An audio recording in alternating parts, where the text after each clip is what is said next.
Hello everybody! Welcome to our tutorial developed originally for the I2K 2022 workshop series. My name is Vladimir Ulman and I will try to introduce you into our way of doing distributed parallel computing in Fiji using a software that we developed and that we call the HPC Workflow Manager. Afterwards, in a follow-up video, my colleague Stefanos Velissariou has recorded a nice guiding video that shows you what to grab where and how to set it up, what to click here and there and such, so that you can try and experience our Fiji plugin on your own computer, and possibly also on a full-fledged cluster. I was lucky enough to collaborate on this project with my dear colleagues, Stefanos, Michal, and Pavel, who are the actual main authors of the HPC Workflow Manager.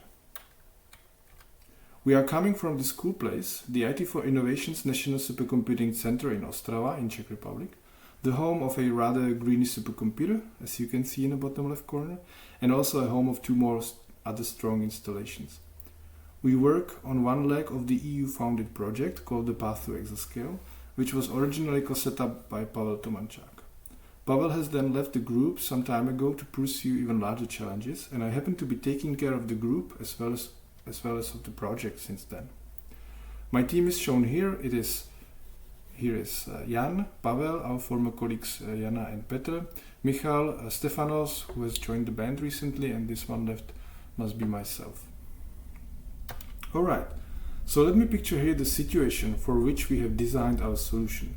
This is our dear user, not necessarily a programmer, but it should be certainly someone who can edit the Fiji macros. Actually, it's ImageJ macro, it's the files with the IGM extension. This person is also someone who has a bunch of likely TIFF images around and would like to process them. For example, to compute maximum intensity projections or to segment the cells, nuclei and so on, and then count number of these, measure distances among them, their sizes, And she's using the macro for that. The user is very likely processing this already on some powerful workstation that she is connected to remotely using tools like VNC, TeamViewer or Windows Remote Desktop, or she just sits in front of it directly. And then, as hinted already, using the macro, the workstation is taking these images and processes them one after another. Unless you try really hard, this typically happens in a serial fashion. And here comes the turning point. We expect that the user is thinking of upgrading this process to start crunching the images on more than one workstation in parallel, simultaneously, simply to have the task done earlier. We would say one wants to start processing the images on a cluster or cloud even, or supercomputer, or at the HPC Center, which stands for High Performance Computing Center, all of which are different names for more or less the same thing, for a place where there are multiple powerful computers hooked together. Besides this, another thing in common is that the user typically cannot sit directly at such a network of computers, so remote control is the only option left to interact with such places. To make things simpler today, we will assume that the HPC Center can be accessing the images in the very same way, like your laptop or that workstation. That means that the path to an image is the same no matter if the image is accessed from the HPC or from your laptop, or at least the path can be made similar, like adjusting some prefix or that kind of things. The motivation is then clear. The more computers at hand, the sooner the whole work is done, assuming the file system is able to feed it, but let's leave this aspect aside. How to orchestrate this crowd of computers to share the work, and how to command from Fiji on your laptop, how to command these remote computers to do the work for us, that's what I would like to show in the following slides. Besides, HPC is typically an expensive beast with lots of compute power. And, at least this is how I felt about it initially.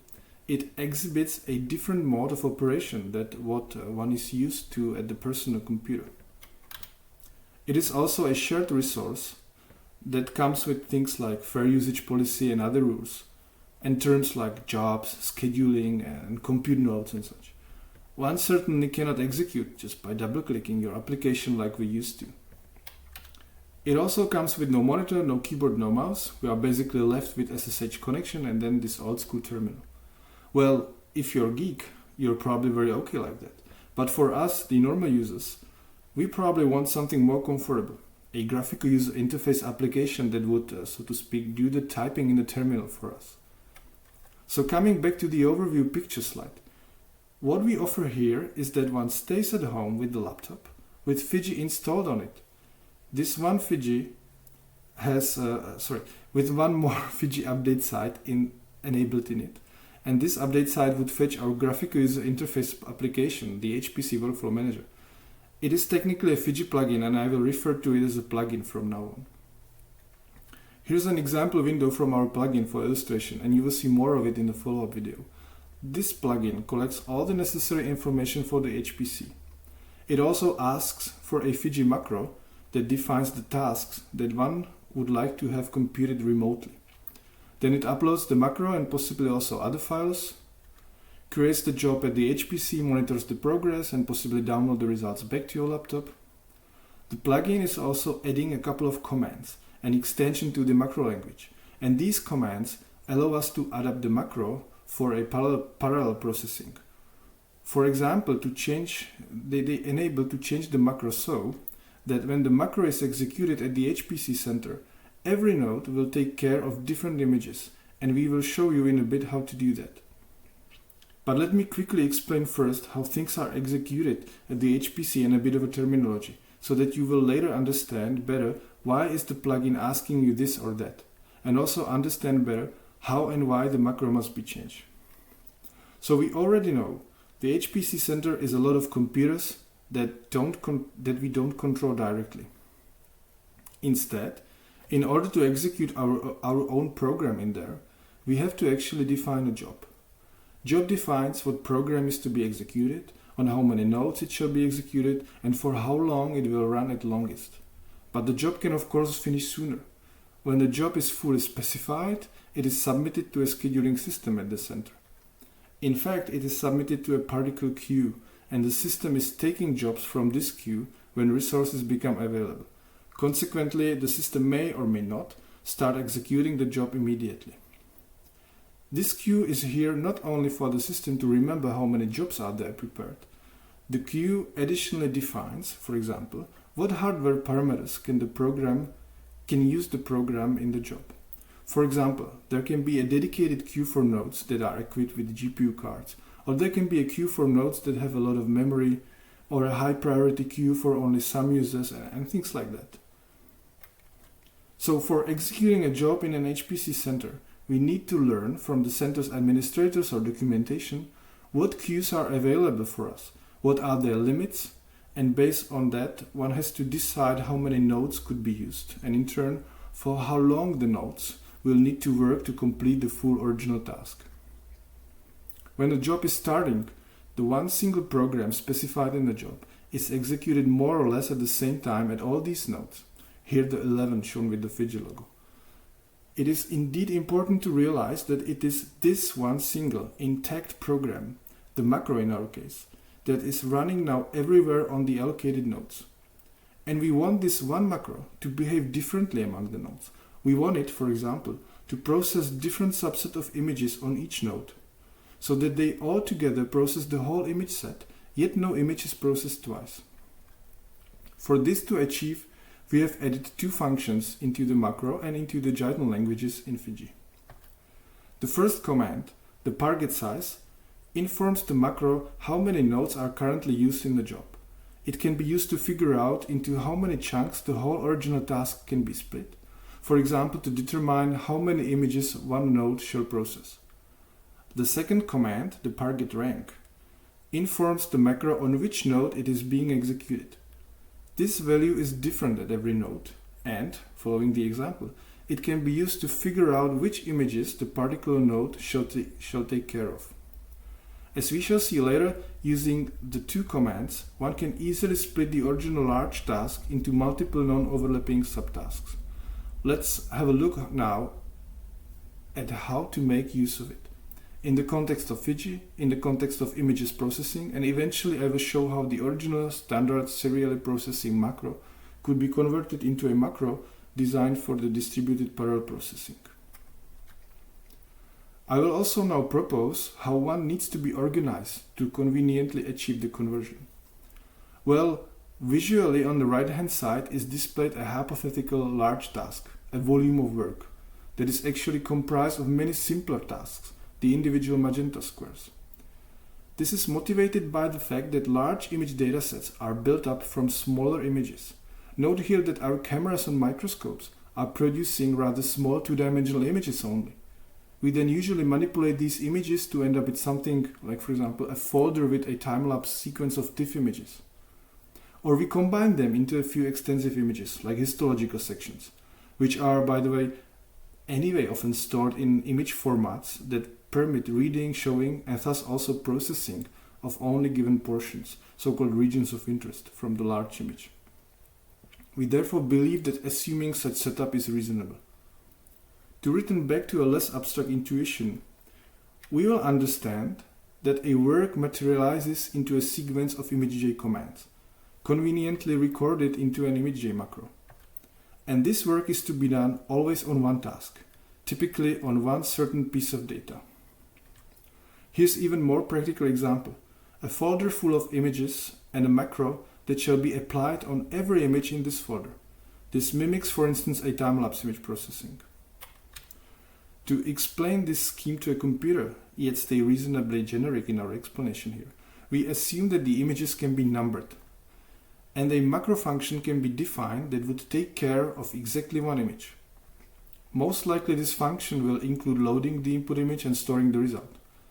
And this brings us to the famous pattern, in which the macro recorded code is wrapped around with loading and storing commands, and all packed into a function that is then applied on every given input image. Indeed, I strongly believe that the ease at which this paradigm can be practically achieved is what has made the ImageJ and Fiji so incredibly popular. Now notice the for loop at the bottom. We will now be changing it in the process of getting from serially to a parallel process macro. So this is the original for loop. Let's rewrite it a tiny bit. The function actually hasn't changed. If we execute this loop on one node, on one computer, the 10 images are of course executed serially, one after another, and all of the images get processed by this one node, which is illustrated on the column at the very right. If we were to run this code on 3 nodes, we will process every image 3 times, and we need to avoid this repetition. We have to start chunking the task. First of all, we introduce the nCount variable. It stands for a node count, the number of nodes, and we increase the stepping of the for loop. Precisely, we make it skip every nCount minus 1 inputs. And this is visually the effect of it. It runs in shorter time, but still not doing exactly quite what we needed. Next, let's visually introduce a space for the upcoming edit. We made room for another variable, and this variable is NID variable, which represents the unique number of a node, or we could say the number of this running instance of the macro. Since the parget rank is designed to always return a number between 0 and the result of parget size minus 1, we make sure that NID has values from 1 to the number of all nodes used in the current job. And the for loops now start behaving differently, and actually just exactly the way we want them. So this is the very same code being executed on the 3 nodes, yet it is yielding different outcomes, and importantly, it is finishing up the original task in a shorter time. Here's just a recapitulation of how the famous serial pattern is easily changed into a parallel one. And that's pretty much the whole trick. We expect that users are able to change their macros or Jython scripts along these lines and then submit it using our plugin, the HPC Workflow Manager, to the cluster that eventually executes that in parallel, and we just saw what effect it will have on the overall execution time. In this slide, I only wanted to show that the organization of inputs need not be strictly linear. It can be arbitrarily complicated according to the needs of your application domain. Here, for example, it was changed into a 2-dimensional scheme to simulate 2-channel time-lapse image sequence that shall be processed. Please pause this video here if you want to study this example in more detail. I will now move forward to showing the principle of how the Fiji macros can be decorated with a few more new commands to obtain progress reporting. The trouble with progress reporting is that the plugin of course doesn't understand what's inside your macro, what processing blocks are inside it, and consequently where it should be the best to report the progress. So this is left to the user to decide and define, provided he or she needs the reporting at all, right? Just a quick note here that you don't have to do the progress reporting if you don't want. The parallelization will function well without it.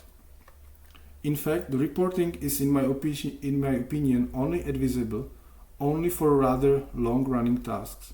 It can help, for example, to see how far the macro got before the job hit the maximum planned time and was forcibly stopped by the HPC job scheduler. Anyway, here's how to do the reporting. So this is the new parallel pattern, and then I print again on the right, just vertically stretched, because I'll be adding some commands into the code. The first addition is a code that introduces a couple of taskbars. Notice the loop is the same as below. So it iterates over the same values of the variable I, and for each I, it creates its own progress bar and titles it as image colon and the value of I. The idea is that we want to report here how far we are with the processing of every image, so we create a progress bar for each image. The relevant progress bars are now created at every node. Now to communicate them back to the plugin, that means to show them in your laptop, we have to use a command that takes care of that. Okay, so now the progress bars are reported to your laptop and the plugin can show them in the monitor window of this job. Let's advance the progress bar for every image. The variable task number is representing the ID of a progress bar of this task, and we will use it to refer to this progress bar from now on. Like now, for example. With this par report progress command, we inform that the given progress bar should be set to represent the progress of 20%. The 20% is our own choice. You can put here anything between 0 and 100.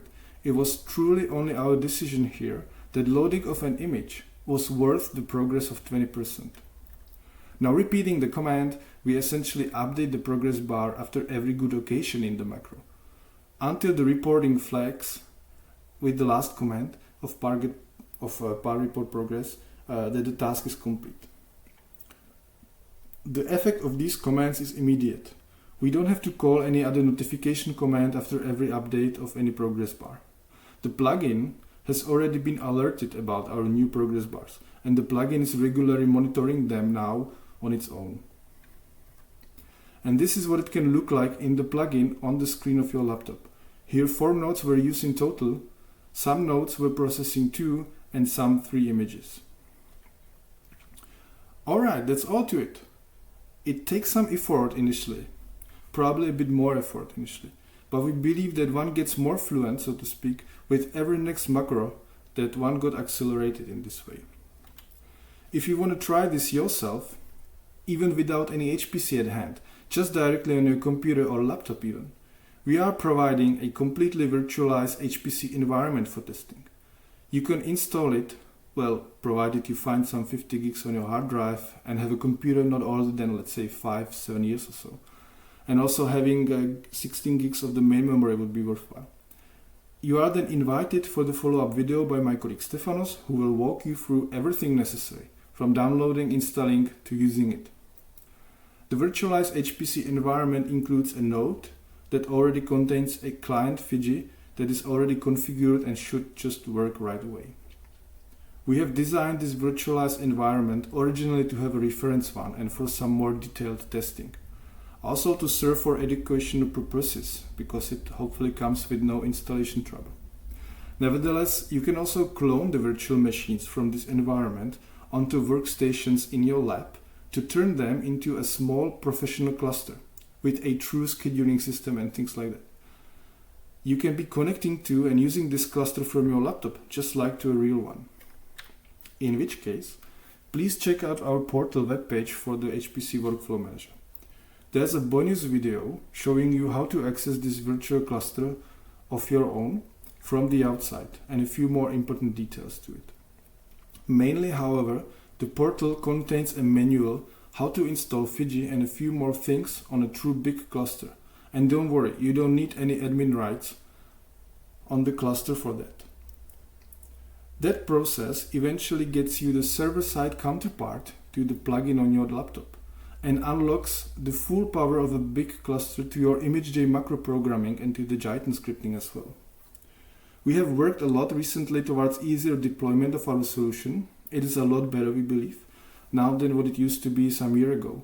But still, well, frankly, issues pop up from time to time.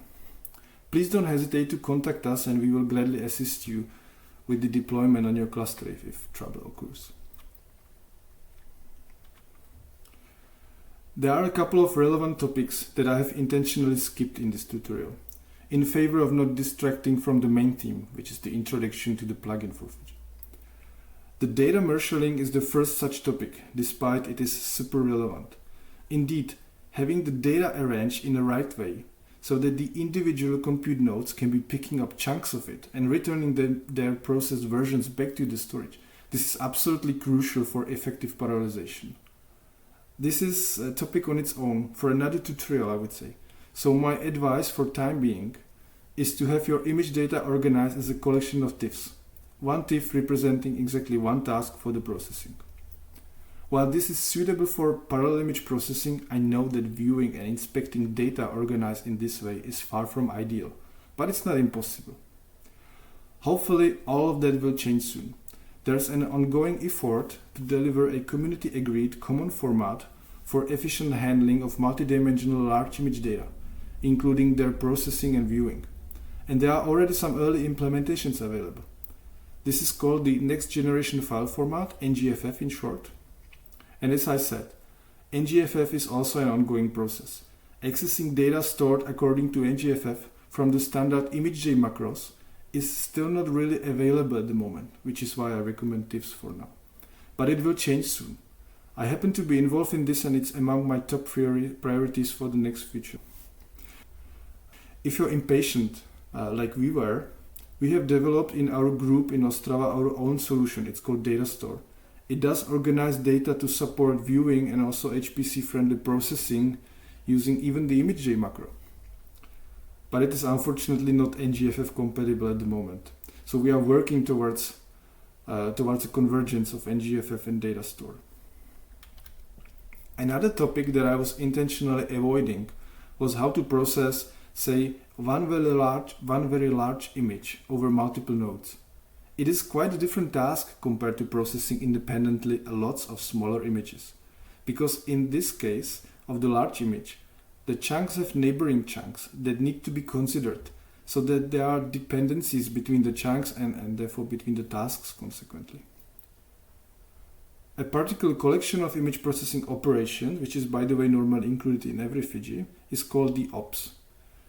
It's usually not often used in conjunction with ImageJ macros, and I think it is therefore largely somewhat hidden from the community, I would say. Nevertheless, it's quite powerful. And if you are one of those who are using the ops frequently, you might want to know that when installing our plugin into Fiji, a suite of modified ops gets installed too. Our ops, which we call the OpenMPI ops, are indeed tailored to distributed, parallelized and context-aware ops that act as substitute ops for numerous image processing operations. We have recently also turned our attention to be able to operate Python programs from the plugin. Needless to say, the interest is to be able to run neural networks, for example segmentation networks, on multiple images in parallel. For example, we plan to adapt some methods from the Cell Tracking Challenge, which hosts a public repository of segmentation and tracking methods. And I'm happy to tell details about all of this if you approach me. Last, but sadly not least, there are always dangers on the road. I've disclosed already deployment on a true cluster may not necessarily always go super smoothly. But again, it's getting better. We were also recently caught by surprise on the Apple computers, where, due to some license tension as far as I understand it, the JavaFX package is no longer included in the official Fiji for Mac.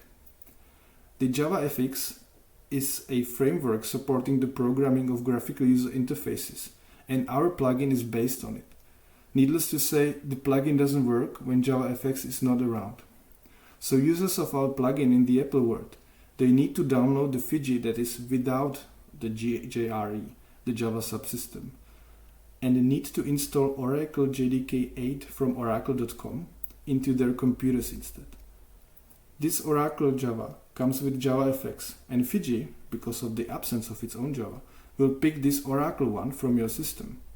And our plugin would hopefully work on Apple again. And it is again the licensing that prohibits us from packaging the JavaFX together with the plugin. It's simply and sadly out of our control, but at least a workaround exists. Well, that's all I wanted to say to you today. Have a look on the 15 minutes long follow-up video by Stefanos to see our solution in action.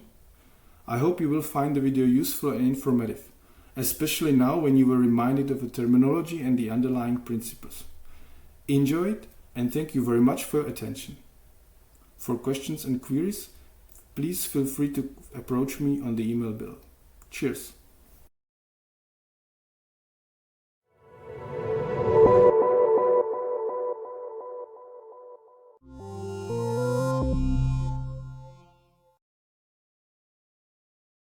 Welcome.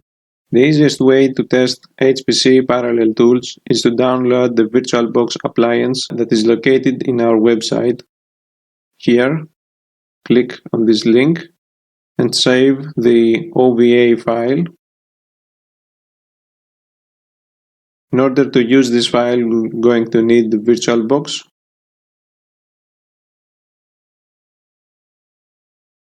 We are going to use the same VirtualBox as we did to create this virtual appliance to make sure that the pre-installed guest additions will work by clicking on this link. We used VirtualBox 6.1.22. Scroll down until you find the appropriate version for your operating system. We are going to use OS X hosts as I'm using Mac OS.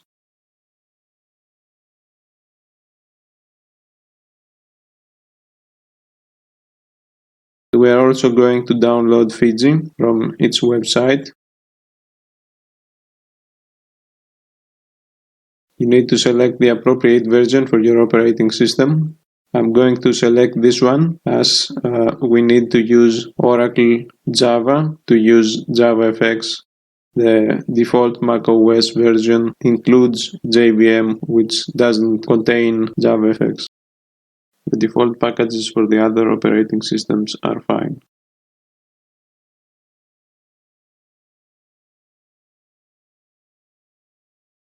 Now we're going to wait for these files to finish downloading.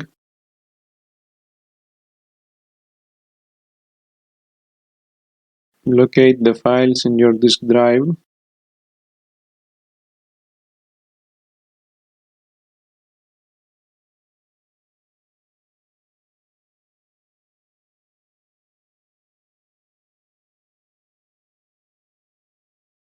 Let's close the browser windows.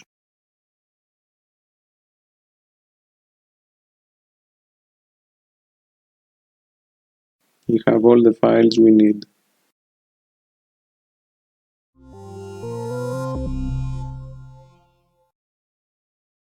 Now we need to install VirtualBox. Let's double-click the package file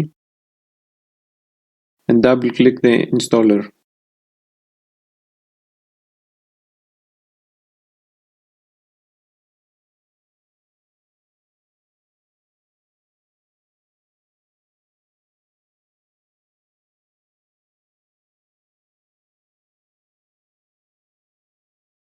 Click Continue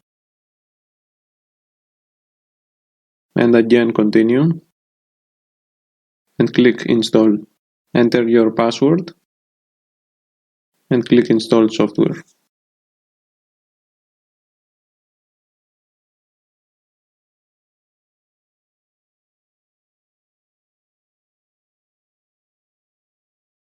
Click Close, and we're going to keep this file in case we need to uninstall VirtualBox sometime in the future.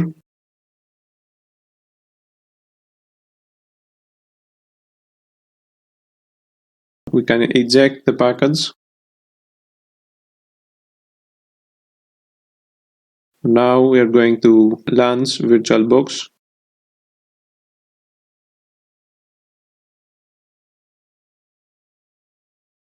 We can now double-click the virtual appliance to start the import process. Select the Include All Network Adapter MAC Addresses option in the MAC Address Policy selection and click Import. The import process may take a while depending on your system. Preserving the MAC addresses is necessary in order to maintain our configuration for the network. Right-click the virtual cluster group and select Start, Normal Start in order to launch all 3 nodes.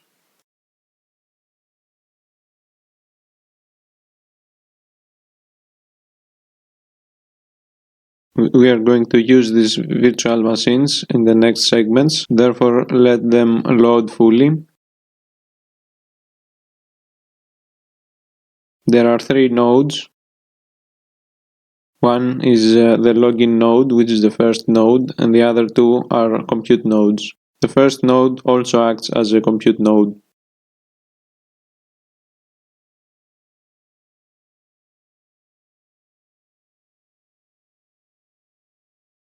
As you can see, they are based on Ubuntu.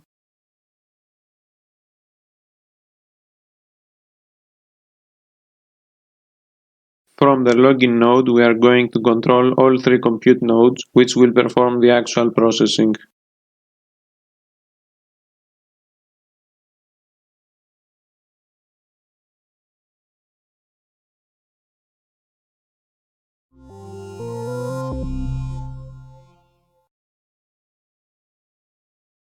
In this window of VirtualBox, we see the screen of the first virtual machine. You can launch Fiji from within the node Fiji VM1.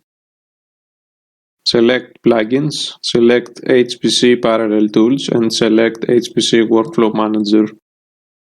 This is the client of HPC Parallel Tools.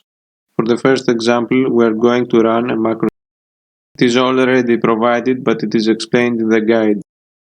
Right-click and select Create a new job from the context menu and fill out the form as it is here.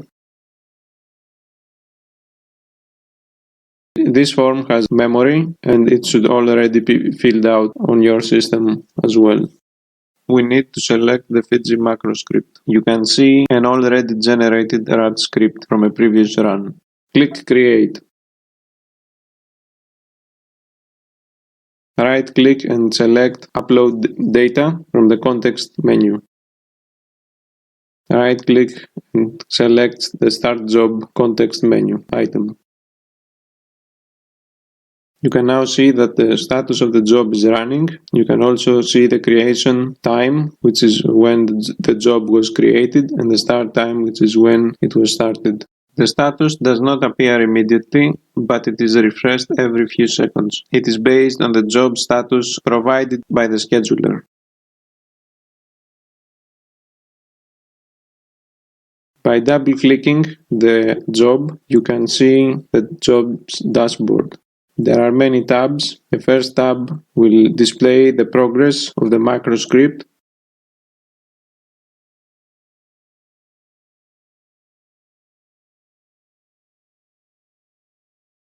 The progress is displayed for tasks. There are 4 tasks here. Each line is a task, and the progress is displayed by the radial progress indicator.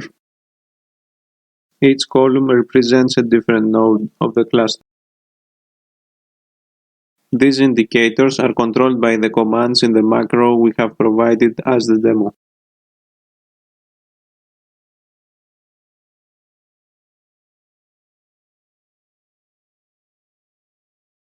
Other tabs include the error output, where you can see all errors, and other output, where you can see the standard output redirected from the supercomputer, or in our case, the virtual cluster. The other 3 tabs display useful information for the job, including the directories on your local machine, the data that you uploaded earlier, and all info about the job that are stored on the remote cluster. By clicking the Preview Remote command, you can view the command which is going to create and launch the job on the remote cluster. Click Close to close the window. This is a very useful feature to help debugging when there is something wrong with the configuration of HPC parallel tools on a cluster. Now we can once again inspect the progress by clicking the Progress tab. The progress of node 1 and 2 is faster because node 0, which is the first node, is also running this Fiji client. The job is running independently of HPC Workflow Manager. We can close the client and Fiji and connect later on when the job has finished. This is especially useful for jobs that take hours or days to calculate. Now we can close the dashboard window. When the job has completed, the status of the job will change to finished. The job has finished. You can now see the end time as well as the other details. The output is still on the cluster. To get the output, we need to download the results. We can right-click and select the download result from the context menu. Download is done, and now we can right-click and open the job subdirectory to inspect all downloaded files. And inside our downloaded files is the output directory, which contains the 3 generated images of this example, which consist of thousands of hello world overlays, text overlays, and randomly generated lines of different colors. This is a simple example designed to take a lot of time.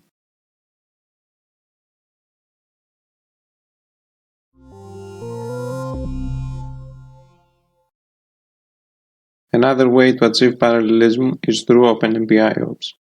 We can create a job in the same way, but in the job type we must select script. We need to select the Jython script, and the rest of the node configuration will be the same. Click the Create button,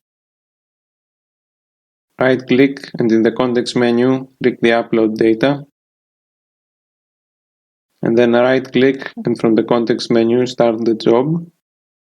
Notice in the job type column of the HPC Workflow Manager, the value is different. The Jython script is described in a worksheet of the short guide in the wiki. We can double-click this job. Here there is no progress because the user that created the Jython script did not include any reporting code into the script. Macro as a job type indicates jobs controlled by Fiji macro, and script job type indicates jobs controlled by Jython script. The user can prepare the script in advance or can use the built-in editor, which can be easily triggered from the context menu. We can have a look at it while we are waiting for our job to finish. This editor is a Fiji editor, which allows us to edit our macros or scripts and save them, and then upload them and restart the job. For the new parallel macro commands, there is auto-completion supported. The job has now finished, and we can right-click and download results. And then right-click and open the job directory to view the output. This is the input image, which is the famous peppers example. And now we can also view the output image. And we can see that all nodes process their parts and the output edge detected image is full.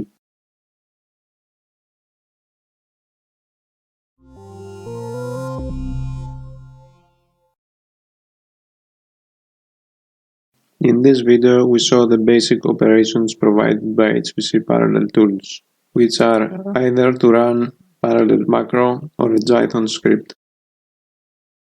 Thank you, and for more information, please visit our wiki and website.